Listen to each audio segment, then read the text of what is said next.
Samahan nyo ako pare magluto ng pork.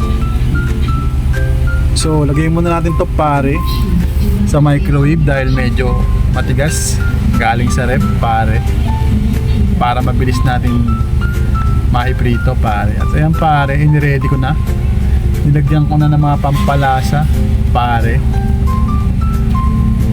Ayan, asin pare, magic sarap pare, syempre.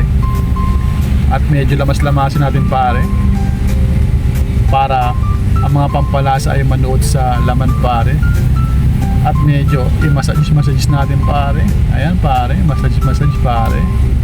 Then lamas pare, para manood ang mga pampalasa sa loob ng laman pare at magbigay ng masarap na lasa pare.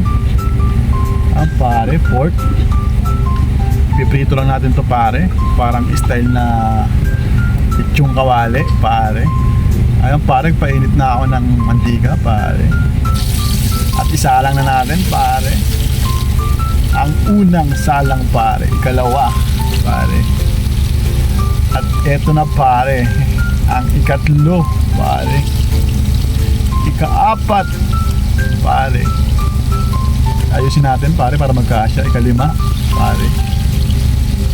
Ayan pare, ikalima, apat lang pala pare.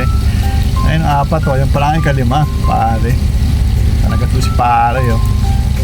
Ayan pare oh, fried pork pare, ang ating menu for today's pare. So ayan pare, baligtarin natin pare, baka masobrahan at masunog pare. Okay pare, so shoutout natin pare yung mga tropa natin dyan pare. Ayan pare oh, wala pa tayong tropa. Ayan pare, luto na pare at eto na, bang! At tara na pare, kain na muna tayo pare. At mapaparami na naman ang ating kanin. Let's go pare.